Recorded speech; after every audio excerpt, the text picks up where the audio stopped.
Sugared Elephant. It is Monday, April 4th. And no, it's not Monday, April 4th. It's Tuesday, April 4th, I think.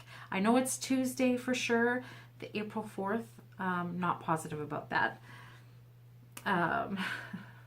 Today I thought that I would give the 16 witchy questions tag a try. It was originally started by Ravenflower, and I will post the link for her video down in the description box. So I'm just going to go ahead and jump right in. Question number 1 is, do you have a witchy name, and how did you come by it?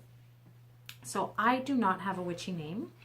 Sugared Elephant is more of my online presence and has been for so many years that I'm just so used to it, and I still pretty much use it for almost everything now even. It's my blog name, Facebook, business page, Instagram, Etsy. A few years back I did some crafty DIY live stream videos on Ustream. That's my channel name over there as well. And yeah, so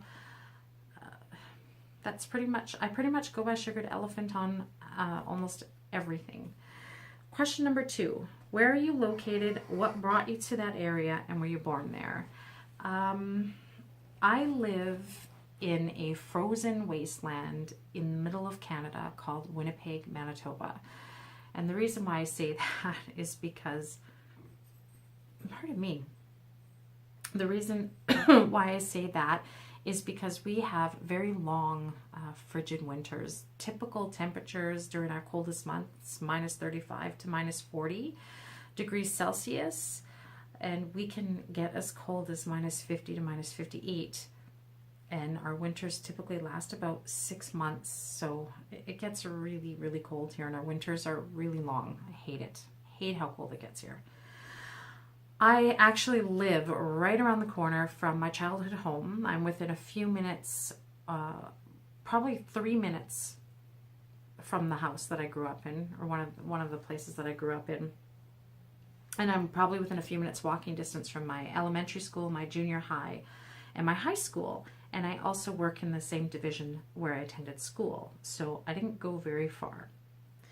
Question number 4. What is your favorite? Oh, no, I'm on question number 3. Do you wear a special amulet or jewelry for spell work? No, I don't swap my jewelry out for that particular reason. I pretty much always have this on. It's very rare that I take that off unless I want to switch out some jewelry to match a particular outfit, or depending if I'm going somewhere in particular. I do, however, change my natural stone bracelets, which I myself make. My daughter-in-law makes them as well, but I will change them up depending on what my needs are. So, you know, if I wake up feeling shitty or under the weather, I'll maybe put amethyst and quartz on. If I wake up and didn't have enough sleep and I'm tired, low energy, I might pick something else. If I wake up cranky, you know, sometimes we wake up on the wrong side of the bed, I might put rose quartz on. So just depending on what I need, I will swap those out, but I don't really wear any kind of special amulets, talismans, or anything like that for any particular workings. Question number 4. What is your favorite space or place?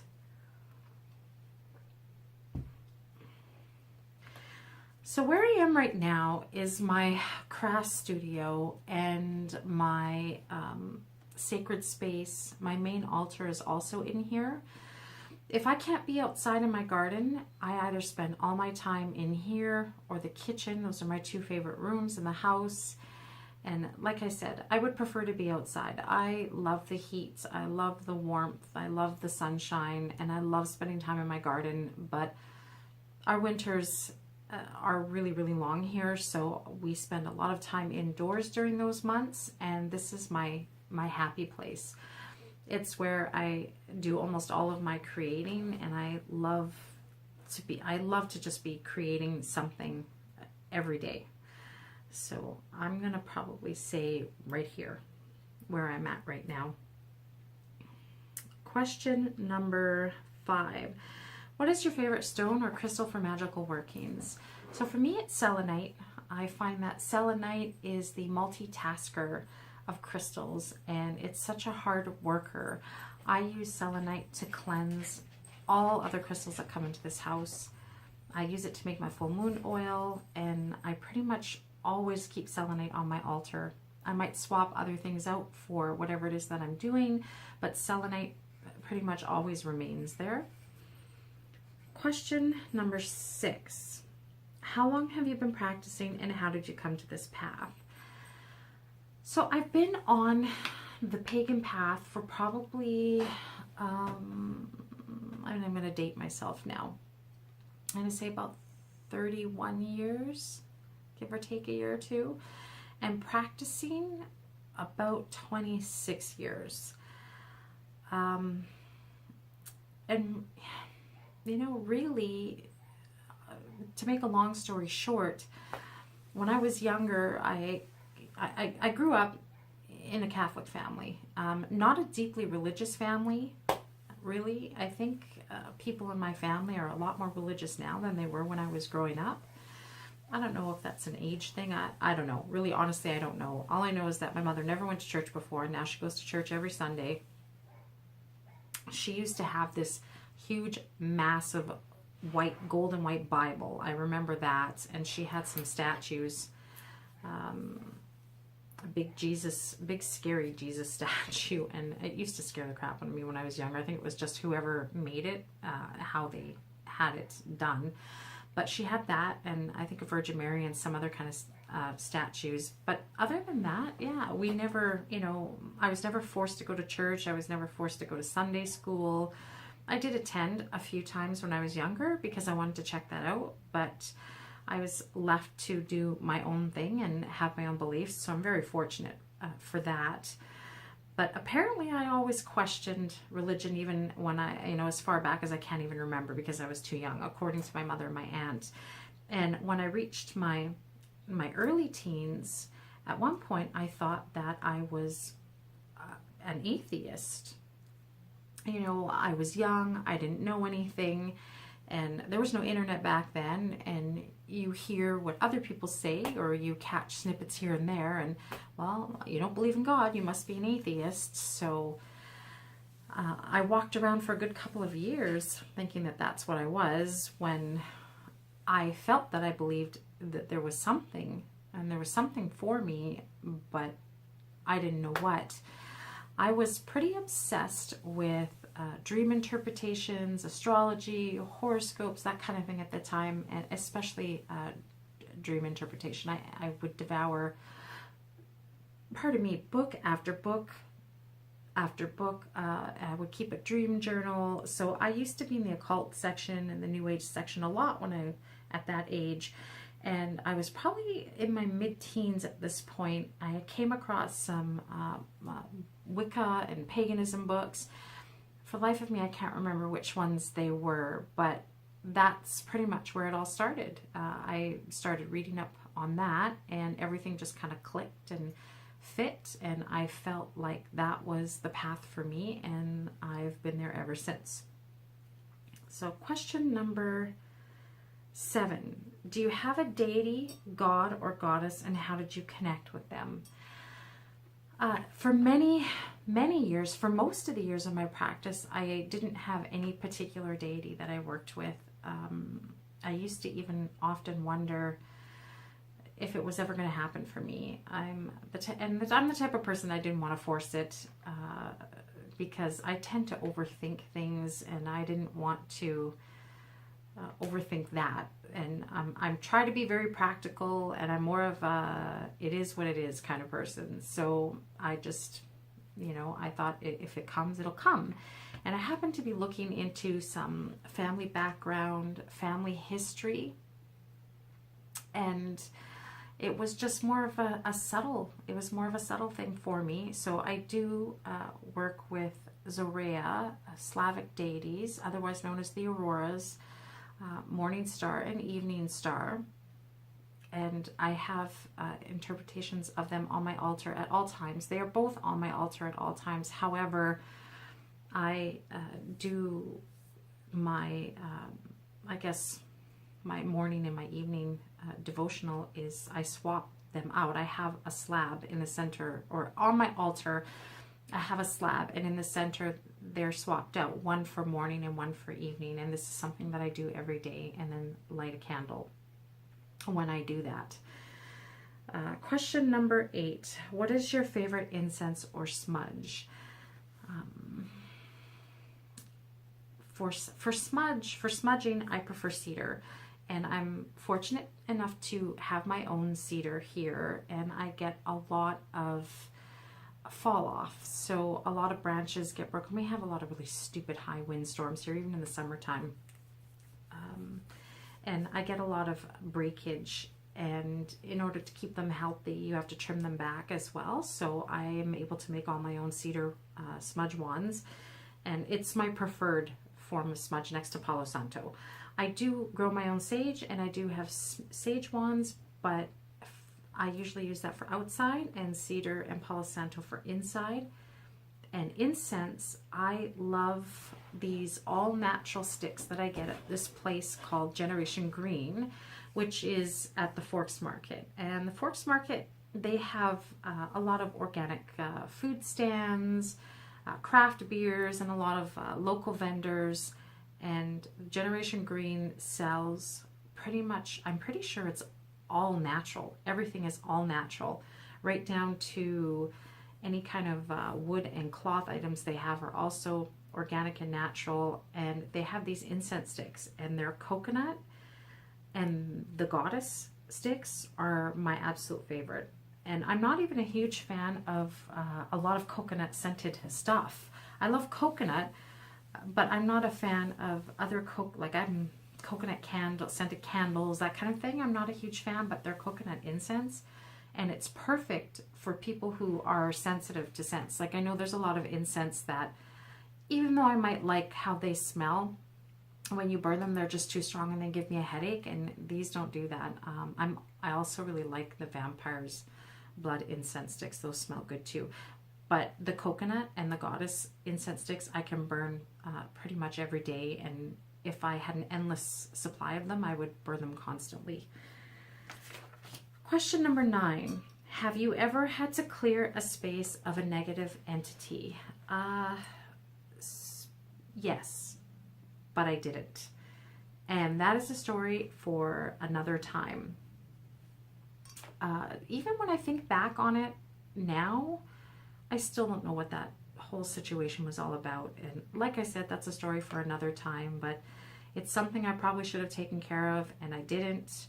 And we ended up moving, so I didn't think about it again because nothing followed me, but I probably should have taken care of that.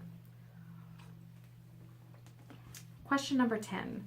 What is your favorite witchy show or movie? That's a tough one. I pretty much love them all, even the cheesy ones, even the ones that tanked at the box office. I was a huge Buffy fan. I don't think I ever missed an episode. I'm going to have to say, if I had to choose at the top, The Witches with Angelica Houston and Halloween Town. Loved that one too. Question number 11. What do you do to help raise energy before spell work? For me, I need to do a meditation before every single working, any ritual that I perform. I need to step back. I need to be somewhere where there is absolutely nobody else around me. And I need to close my eyes, and I need to meditate for a few minutes. I need to clear all the shit that's in my head. And the reason why I need to do this is because I tend to be a very hyper person, very hyper, very restless. In fact, if I get through this video, if I've already made it to this point without stopping in the middle of a sentence and going off on a completely different topic, I will be shocked. So yeah, I have, my mind is always going a million miles per second, and I need to get myself clear. If I can't get myself clear and stop thinking about so much stuff, I can't focus on anything. And I'm pretty good at multitasking, and that kind of thing I can do. But to do something important like that, I need to get myself in the right frame of mind. So I pretty much just meditate, and usually it's in front of my altar, and in summertime it'll be outside. I have a little arbor off in the corner with a fountain and everything else that is just at the end of my garden, and that's another favorite place of mine to do that as well, to do workings and stuff as well.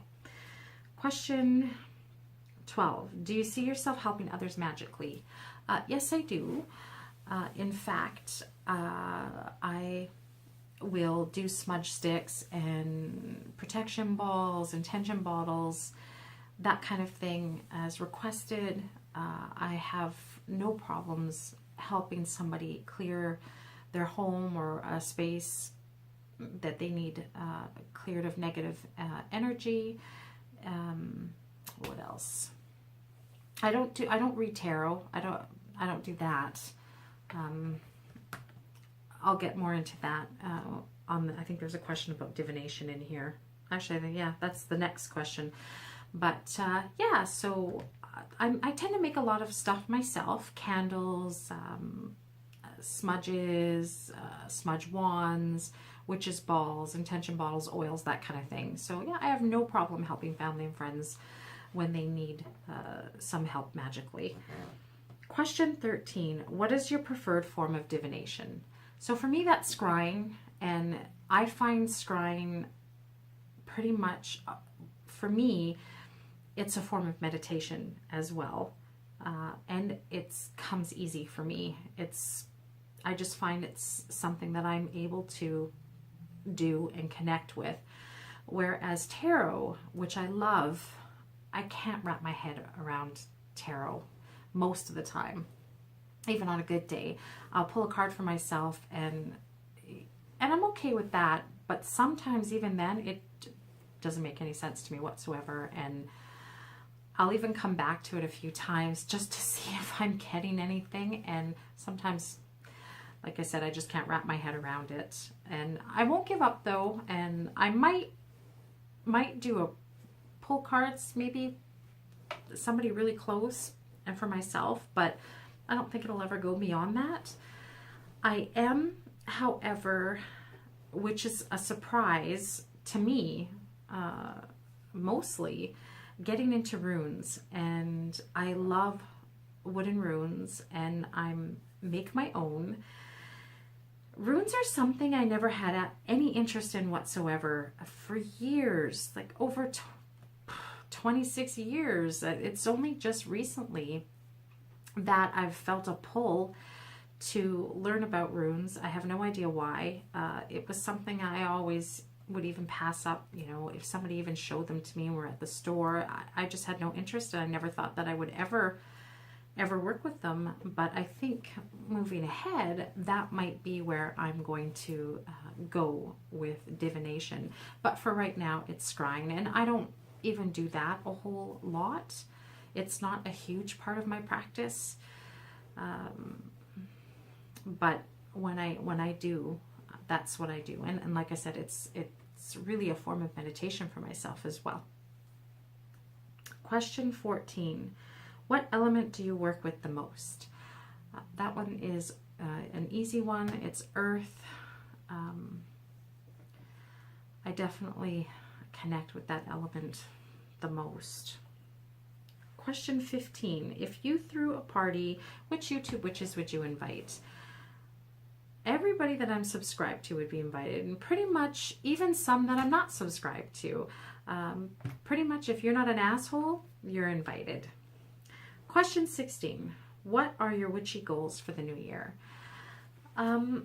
So I wouldn't say that they're my witchy goals, but more my life goals, and that's to dig deeper into my practice. And for me, digging deeper into my practice, I feel would help balance out everything else in my life, because it's a big part of who I am.